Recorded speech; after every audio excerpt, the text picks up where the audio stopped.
안녕하세요. 화곡동 수학세상 이원정입니다. 이번 시간에는 우리 문자와 식에 대해서 같이 공부해 보도록 하겠습니다. 자, 우리 1학년 올라와서, 자, 이제는 더 이상 네모, 세모를 사용하지 않고, 자, 문자로 모르는 부분을 나타내기 시작하죠. 그래서 미지수를 모르는 문자 수를 x와 y와 같은 문자로 사용하는 것. 자, 그것에 대해서 공부를 해볼 건데요. 자, 먼저 문자를 사용한 식이라고 하는 것은 수량 사이의 관계를 문자를 사용해서 나타내 주는 것을 이야기합니다. 그래서 문자를 사용해서 나타내실 때의 규칙은 다음의 규칙들을 따라 주시면 되겠죠. 먼저 수는 문자 앞에 씁니다. 예를 들어서 3 곱하기 x를 한다라고 하는 것은 우리 3x 이렇게 표현을 합니다. 그래서 숫자는 문자보다 앞에 있다. 마이너스 5x 이렇게 쓰죠. x 빼기 5면 이게 분리가 돼버립니다. 그래서 이렇게 쓰지 않고 자 이렇게 적는다. 숫자가 먼저 온다. 그리고 적을 때 문자가 여러 개 등장한다면 무슨 순서로? 알파벳 순서. 자, 알파벳 순서라고 하는 것은 알파벳에서 나오는 순서대로 A, B, C, D, 이 순서가 먼저 된다. 적용이 된다. 예를 들어서 X랑 Y랑 Z가 있다고 하면 어떻게 할 수 있다? X, Y, Z에서 이걸 먼저 쓴다. 그러면 A랑 뭐 Z를 곱한다 그러면 당연히 A가 먼저 온다. 그래서 알파벳상에서 앞에 있는 것이 먼저 적는다라고 생각을 하시면 된다는 거고요. 자, 같은 문자를 곱한 것은 자, 무슨 제곱으로 나타내라?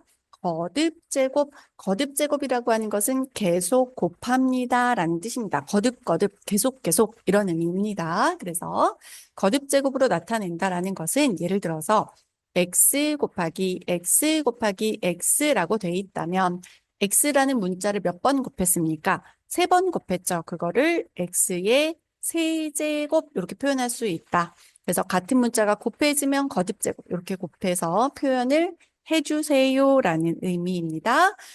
자, 그 다음에 이제 1은 곱할 때 생략해 주세요. 예를 들어서 1 곱하기 y라는 식이 있다면 그냥 y라고 하시면 됩니다. y가 한 개, 그냥 y라고 하고 1은 생략되어져 있다라는 뜻입니다. 자, 그 다음에 나눗셈을 계산하실 때 여러분 어떻게 하셨어요? 곱셈으로 바꿔서 계산했죠? 그래서 x 나누기 y 이렇게 주어진 식이 있다면 자, 나누기를 곱하기로 바뀌면서 y의 무슨 수? 역수를 취해주면 되죠? 역수를 취해주시면 되죠? 그래서 y분의 x라고 계산해준다. 자, 그러면 이제 대입이라는 용어는 무엇일까? 자, 대입이라는 건 뭐냐면 문자를 사용한 식에서 문자를 어떤 수로 바꾸어 놓는 것입니다. 그러니까 예를 들어 보면 4x가 얼마인가요? 이렇게 질문을 하고 자, x라는 값은 7일 때 4x는 얼마입니까? 라고 한다면 이 문자 자리에다가 7을 대입하는 거예요.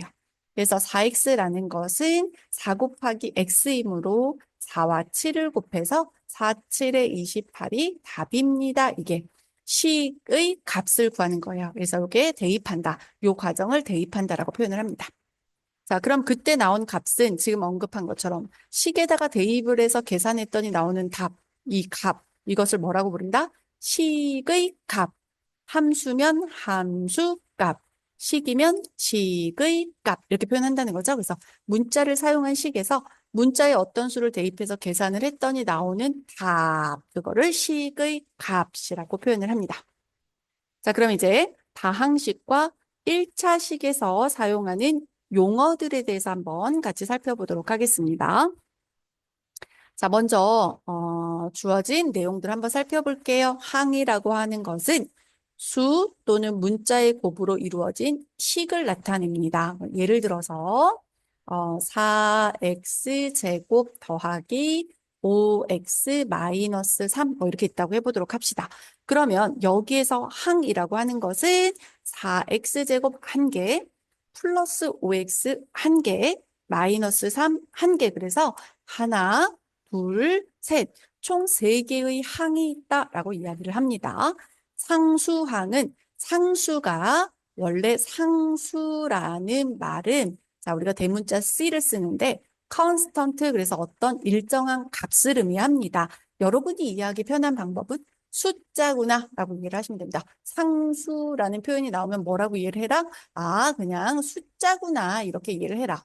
그러면 0도 숫자고 뭐 소수도 숫자일 거고 뭐 0.1이든 뭐 마이너스 2분의 7이든 모든 게 다 숫자죠. 그래서 숫자라고 생각을 하시면 받아들이기 좀 편하실 것 같습니다. 원래는 어떤 일정한 값이라는 의미를 가지고 있습니다. 그래서 상수항은 그럼 숫자만 있는 항을 말하는 거구나. 수만으로 이루어지나. 여기 마이너스 3이 있죠. 반드시 부호를 읽어야 됩니다. 그냥 3이라고 쓰면 틀린 표현이 됩니다. 그래서 마이너스 3이 무슨 항? 상수항. 자, 이제 개수와 차수를 한번 구분을 해보도록 하죠. 어떤 수가 있는데 여기 지금 항이 있습니다. 4x 제곱이죠. 4x 제곱이죠. 거기에서 여기 앞에 있는 것, 문자 앞에 곱해진 수를 우리는 개수라고 하고, 자, 문자 위에 여기 몇 번 곱해졌는지 표시해 주는 거, 문자가 몇 번 곱해졌나 표시한 이 개수를 우리는 차수라고 표현을 합니다. 그러니까 이 식은 제일 높은 게 제곱이므로 2차 식이구나 이렇게 얘기할 수 있다는 거죠. 2차. 자, 여기가 개수, 여기가 차수. 그래서 개수라고 하는 것은 문자를 포함한 항에서 문자가 몇 개 곱해졌나요? 이게 개수이고. 차수라고 하는 것은 항에 포함되어 있는 어떤 문자가 몇 번 곱해졌나요? 얘가 몇 번 곱해졌나요? 이렇게 되시죠? 자, 단항식이라고 하는 것은 항이 하나인 것을 이야기하고 다항식은 하나 이상의 항을 이야기합니다. 그러니까 이거는 무슨 항이 되겠습니까? 다항식이 되겠죠. 다항식. 그래서 다항식 안에 단항식이 들어가 있다. 한 개짜리도 들어가 있고 다항식은 한 개짜리 포함해서 두 개, 세 개, 네 개 다 된다. 이런 말이에요. 동류항이라는 용어는 중요한 용어입니다. 여러분 꼭 기억하셔야 되고 동류항이 이제 같은 종류 이런 느낌이잖아요. 그래서 무엇이 같은가? 자, 문자와 차수가 같은 항을 동류항이라고 합니다. 그래서 종류항은 중요도가 높은 용어예요. 잘 기억하세요. 동류항은 문자와 차수가 같은 항입니다. 문자와 차수가 같은 항. 예를 들어 볼까요? 예를 들어서 3x라는 것과 어, 마이너스 7x 뭐 이런 거. 같은 문자를 사용하고 있고 차수도 1차야. 이런 게 동류항이에요. 그 다음에 뭐 4x 제곱이라는 것과 마이너스 5x 제곱 이런 것도 동류항이에요. 그 다음에 2분의 1 마이너스 7 이렇게 숫자만 있는 것도 동류항입니다. 동류항 같은 상수항이기 때문에 그래서 이런 것들을 동류항 문자와 차수가 같은 항을 우린 동류항이라고 합니다. 자, 그 다음에 1차식이라고 하는 것은 지금 이렇게 차수를 여기 위에 있는 차수를 읽었을 때 제일 높은 게 1차인 거. 차수가 가장 큰 항이 1인 다항식이 1차식입니다. 이런 게 1차식이에요. 이런 게. 지금 요 식은 몇 차식입니까? 제일 높은 게 2차까지 올라갔으니까 2차식이다. 이렇게 표현하시면 되겠죠. 자, 1차식을 계산하는 방법은 괄호가 있다면 괄호를 먼저 계산해 주시고 자, 1차식과 수를 곱하거나 1차식의 수를 나누는 경우는 무슨 법칙을 활용해라? 분배 법칙. 자, 무슨 말이냐면 1차식이 주어져 있는데 얘가 4x 더하기 3입니다. 거기에다가 5를 곱하라고 하는데 그때는 어떻게 해줘야 된다?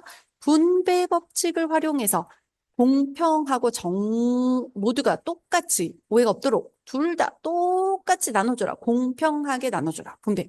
그래서 너만 곱하면 안 되고 너도 곱해라 이거예요. 그래서 5, 4, 20x 숫자끼리 곱한 겁니다. 그 다음에 이제 3에다 5를 곱하면 뭐가 됩니까? 3, 5, 15. 그래서 분배 법칙으로 해결을 해준다. 반드시 공평하게 나눠준다. 잊지 마시기 바랍니다. 자, 그 다음에 이제 핵심 공식을 따로 정리를 좀 해봤는데 가장 많이 사용되는 것들에 대한 정리다라고 보시면 됩니다. 이것은 나중에 방정식에서도 나오고요. 1차 방정식 계속 뭐 2차 방정식 함수에서도 중간중간 나오기도 하고요. 그래서 계속 사용되는 거예요. 학년이 올라가도 씁니다. 그래서 한번 기억해 두시면 계속 2학년, 3학년, 고등학교 올라가도 등장을 하니까 사용하실 수 있습니다. 자, 농도라고 하는 것은 우리가 초등 과정에서 배웠던 진하기를 기억하시면 됩니다. 내가 넣은 것 중에 자, 만약에 비커 안에 요 안에다가 물도 넣었고 또 무언가도 막 넣었습니다. 뭐를 넣었다고 해볼까요? 소금을 넣었다라고 해볼까요? 그렇다면 이 물 안에 녹아 있는 소금은 어느 정도가 되나요? 그 진하기를 나타내세요라고 배웠죠. 그 진하기를 농도라고 표현을 하시면 됩니다. 그래서 예를 들어 지금 소금, 물로 얘기를 한다면 소금과 물을 합한 거, 소금 플러스 물입니다. 소금과 물 전체량 중에서 그 안에 소금이 얼마큼 들어있나요? 그것을 백분율로 나타내세요. 곱하기 100이죠. 백분율로 나타내 주세요. 그 백분율을 우리가 퍼센트라고 하고 기호 자체가 100이라는 것을 100으로 쓴 겁니다. 100, 띵공 100입니다. 100을 이렇게 바꿔놓은 겁니다. 그래서 곱하기 100을 하면 농도가 나온다. 소금물 분의 소금 곱하기 100 기억하시기 바랍니다. 농도는 어떻게 된다? 소금물 분의 소금 곱하기 100, 소금물 분의 소금 곱하기 100. 그럼 소금의 양은 어떻게 됩니까? 100분의 농도 곱하기 소금물. 네, 소금 어떻게 된다고? 100분의 농도 곱하기 소금물. 따라하세요. 따라하시면서 외우세요. 다시 농도는 어떻게 된다? 소금물 분의 소금 곱하기 100. 소금은 100분의 농도 곱하기 소금물. 이렇게 좀 심플하게 외워주시는 게 좋을 것 같아요. 거리라고 하는 것은 속력 곱하기 시간입니다. 그래서 이거는 우리 마우스 모양으로 배우셨죠? 이렇게 나와서 여기가 거리고요. 여기가 속력, 여기가 시간입니다. 그래서 거리라고 하는 것은 속력 곱하기 시간. 일정한 시간에 얼마를 갈 수 있는데 얼마큼 갔어? 이거 곱하는 거니까. 그래서 속력과 시간을 곱하고 속력은 시간 분의 거리, 분수로 시간 분의 거리. 시간은 속력 분의 거리, 분수로. 그래서 시간은 속력 분의 거리. 속력은 시간 분의 거리. 이렇게 분수로 기억을 해주시면 되겠죠. 자, 그다음 100의 자리 숫자가 x, 10의 자리 y, 1의 자리 z라고 표현이 되어져 있다면 우리는 이것을 수로 표현할 때 수예요. 숫자가 아니라 수로 표현할 때 자리값을 표현한다. 그래서 100의 자리면 100x, 10y, z를 더해준다. 이렇게 보시면 되겠죠. 그 다음에 이제 거스름돈이라고 하는 것은 내가 얼마 내었고 거기서 물건값이 얼마이니 그것을 빼자. 이것이 내가 받아야 되는 거스름돈이 되죠. 자, 그 다음에 이제 이것도 많이 어려워하는 부분 중에 또 하나죠. 그러니까 여기 농도 부분, 거속시 부분, 그 다음에 이 부분 좀 어려워하는 부분이에요. 그래서 A1을 X% 할인을 한다라면 이런 느낌이에요. 나 원래 A1이 있었다. 근데 그 A1에 X%에 해당하는 만큼을 빼줄게라는 거니까 이걸 A로 묶어야 합니다. A 1 빼기 100분의 X. 그래야 공평하게 무슨 법칙? 분배 법칙 적용하면 A가 나오죠. 1입니다. 0이라고 쓰시면 안 돼요. 1이에요. 자, 이것을 정리해 놓은 겁니다. A에 1 빼기 100분의 X로 곱해주세요. 요게 할인 금액. 그러면 이익을 붙이면 늘어나니까 그 중간이 어떻게 될까? 플러스죠. A1에다가 나 A에 X%만큼을 더 줄게. 그럼 더하기니까. 자, A로 묶어보시면 1. 그래야 분배 법칙해서 이 A가 살아납니다. 더하기 100분의 X로 표현해 주실 수 있겠죠. 그래서 농도, 거리, 그 다음 할인 금액과 그 다음 이익을 붙인 것에 대한 표현법. 자, 이 모든 것들은 외워두셔야 됩니다.